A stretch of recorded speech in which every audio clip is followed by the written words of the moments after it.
Untuk pertemuan kali ini, kita akan belajar mengenai sistem perkembangbiakan tumbuhan dan hewan.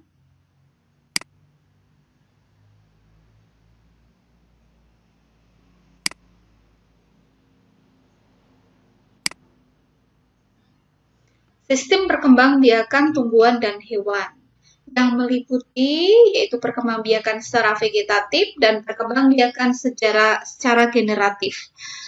Kemudian kita pelajari juga tentang teknologi reproduksi tumbuhan dan hewan. Mungkin ini dulu kalian pelajari di SD di MI ya. Vegetatif itu berarti tidak kawin atau tidak melibatkan sel kelamin jantan dan sel kelamin betina. Kalau generatif berarti secara kawin, berarti di sini melibatkan sel kelamin jantan dan sel kelamin betina.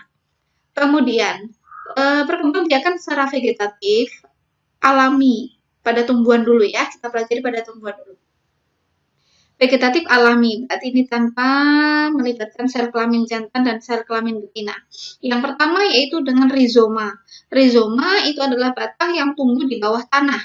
Ini seperti kunyit, kemudian jahe, kencur, laos, dan lain sebagainya ya. Itu adalah batang yang tumbuh di bawah tanah.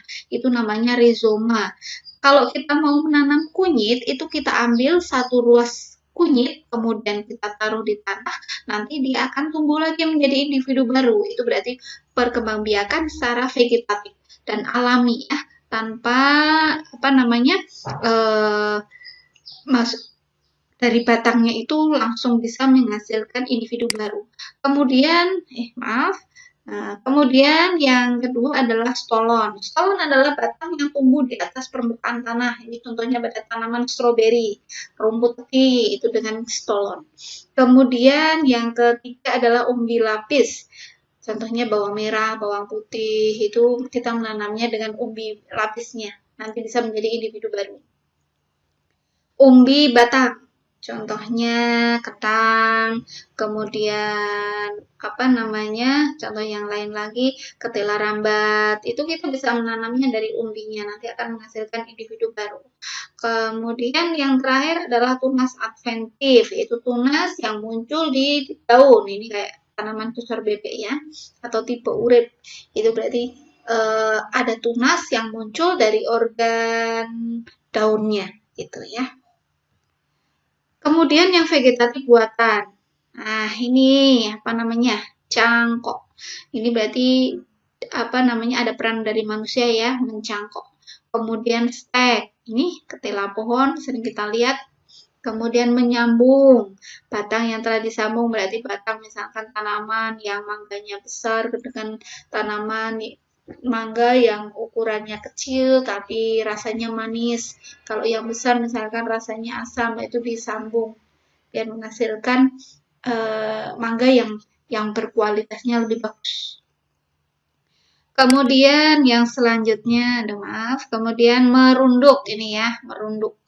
Dirundukkan pada bagian batangnya ini. Kemudian menempel. Ini mata tunas dari jeruk yang berbeda dengan batang. Ini juga sama untuk meningkatkan kualitas yang lebih bagus. Selanjutnya vegetatif pada hewan. Apa ada ya hewan yang berkembang biak tanpa kawin? Ternyata ada. Hewan yang berkembang biak secara vegetatif, yang pertama adalah hidra. Ini hewan di air ya, dengan cara bertunas ini. Muncul tunasnya, kemudian nanti tunasnya akan menjadi individu baru. Kemudian fragmentasi, berarti pemotongan. Contohnya pada cacing planaria. Ini cacing ini kalau dipotong jadi dua, potong, nanti bagian yang kepala ini akan membentuk ekor, dan bagian yang ekor ini nanti akan membentuk kepala. Jadi menjadi dua individu.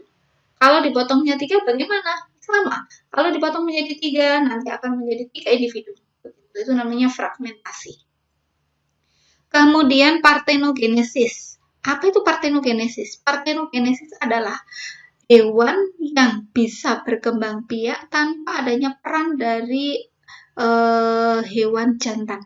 Ya, jadi seperti lebah dan semut itu hewan betinanya bisa bertelur dan menghasilkan anak tanpa adanya hewan jantan. Kemudian perkembangbiakan generatif sekarang. Generatif, kalau tadi vegetatif itu berarti tidak tanpa kawin ya. Kalau sekarang yang generatif berarti kawin. Yang pertama pada tumbuhan dulu. Pada tumbuhan itu saya jelaskan dulu ada beberapa macam tumbuhan di lingkungan kita. Yang pertama adalah tumbuhan biji tertutup, tumbuhan berbiji terbuka, kemudian ada lumut dan ada paku. Sekarang kita pelajari satu persatu perkembangbiakannya yang generatif. Pada tumbuhan biji dulu. Pada tumbuhan biji tertutup, organ reproduksi jantannya adalah benang sari. Ini benang sari yang warnanya kuning-kuning ini benang sari. Ini kemudian organ reproduksi betinanya adalah putih. Putih berarti di sini. Ini ya. Serbuk sari yang jatuh di atas kepala putih, maka akan terjadi penyerbukan. Nanti akan menjadi, kalau penyerbukan berlangsung, nanti akan terbentuk biji. Bijinya itu adalah sebagai apa namanya, embrionya atau hasil perkawinannya yang nanti akan menjadi individu baru. Contohnya deh, misalkan kalau kita mau menanam mangga, ada dua cara. Yang pertama dicangkok dan cara yang kedua dengan bijinya. Nah, kalau yang dicangkok itu berarti secara vegetatif. Kalau dengan bijinya itu berarti secara generatif. Selanjutnya, pada tumbuhan berbiji terbuka. Contohnya pinus. Pernah lihat tanaman ini? Biasanya di pegunungan ya. Nah, ini tanaman pinus ini termasuk tumbuhan berbiji terbuka. Dia tidak punya bunga seperti ini. Seperti tanaman mangga, durian, itu kan ada bunganya. Tapi kalau tumbuhan berbiji terbuka, gimnosperme, pada pinus, kemudian damar, ini bukan bunga, tapi namanya strobilus. Ya, ini yang betina dan ini yang jantan. Sama seperti tadi, mengalami penyerbukan juga. Nanti menghasilkan biji. Kemudian, tanaman lumut dan paku, organ reproduksi jantannya adalah antheridium dan organ reproduksi betinanya adalah archegonium. Kalau antheridium dan archegonium ini mengalami penyerbukan atau fertilisasi, maka akan terbentuk spora. Spora itu biasanya pada tanaman paku itu di tepinya yang berwarna coklat-coklat itu. Itu adalah spora. Tanaman paku dan tanaman lumut tidak mempunyai biji, tidak seperti pada tumbuhan pinus dan mangga atau tumbuhan tanaman sepatu ya, bunga sepatu, tapi dia berkembang biak dengan spora. Itu tidak punya biji. Kemudian, perkembangbiakan secara generatif pada hewan. Nah, kalau pada hewan, itu ada hewan jantan, ada hewan betina. Kalau sel kelamin jantannya itu namanya sperma. Kalau sel kelamin betinanya namanya sel telur. Apabila sel sperma membuahi sel telur atau yang dinamakan dengan pembuahan atau fertilisasi, maka akan terbentuk zigot. Zigot akan berkembang menjadi embrio, dan embrio ini nanti akan berkembang menjadi individu baru. Kemudian, perkembangbiakan secara generatif, nah ini berdasarkan cara perkembangan dan kelahirannya pada hewan ya. Ada hewan vivipar, melahirkan. Contohnya sapi, kerbau, kambing, itu melahirkan. Namanya vivipar atau melahirkan. Kalau ovipar itu berarti bertelur, contohnya ayam dan burung. Kemudian ovovivipar berarti bertelur dan melahirkan. Contohnya apa? Kadal. Jadi pada kadal itu dia bertelur di dalam tubuhnya, kemudian telurnya itu menetas di dalam tubuh kadal. Akhirnya nanti ketika keluar sudah dalam bentuk sudah dalam bentuk kadal yang kecil, itu dilahirkan gitu ya, bukan telur lagi. Beda dengan ayam dan burung. Kalau ayam dan burung itu berarti perkembangan embrionya itu di luar tubuh ayam dan burung, berarti bertelur dulu baru diengkerami. Kalau ini melahirkan berarti langsung keluar janinnya sapi gitu ya. Begitu perbedaannya. Kalau vivipar melahirkan, ovipar bertelur, ovovivipar bertelur dan melahirkan.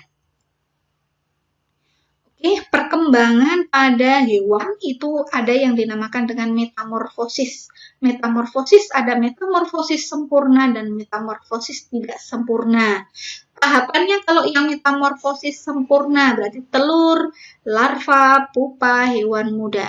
Ini ya, seperti pada nyamuk, telur, larva, pupa dan hewan muda, kemudian nanti akan dewasa menjadi nyamuk yang dewasa.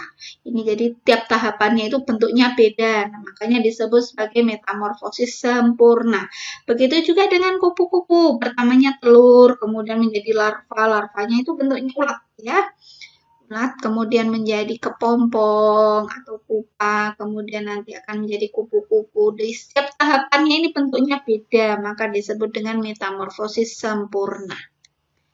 Sekarang yang metamorfosis tidak sempurna, tahapannya telur, nimfa, hewan muda. Ini seperti pada belalang. Telur, nimfa, hewan muda. Bentuknya hampir mirip atau sama, makanya ini disebut metamorfosis tidak sempurna. Sekarang, teknologi perkembangan pada tumbuhan. Kalian tentu sering dengar kata hidroponik. Ini ya, hidroponik itu berarti menanam tanaman dengan medianya yang air ya, dengan media air. Kalau vertikultur ini penanamannya dengan di ke atas ya, tersusun ke atas begini. Vertikultur. Ini untuk mengurangi lahan. Lahannya yang sempit bisa melakukan bercocok tanam atau menanam tumbuhan dengan cara seperti ini, vertikultur. Kemudian ini kultur jaringan. Kultur jaringan itu berarti melakukan perkembangbiakan dengan teknologi perkembangan pada tumbuhan di mana medianya ini bukan tanah, bukan air, tapi gel dan diberi nutrisi sehingga nanti menjadi individu baru. Teknologi perkembangan pada hewan. Ada inseminasi buatan. Apa itu inseminasi buatan? Inseminasi buatan adalah mengawinkan atau memasukkan sperma hewan jantan ke organ reproduksi betina dan dimasukkan oleh manusia, gitu ya. Dan ini misalkan di Australia ada sapi yang kualitasnya bagus, kemudian kita Indonesia tidak punya itu, maka kita minta sperma di Australia, kemudian dimasukkan ke sapi betina yang ada di Indonesia, itu nanti akan menghasilkan individu baru yang kualitasnya yang diharapkan lebih bagus. Gitu. Terima kasih untuk belajar kali ini. Saya cukupkan sekian. Assalamualaikum warahmatullahi wabarakatuh.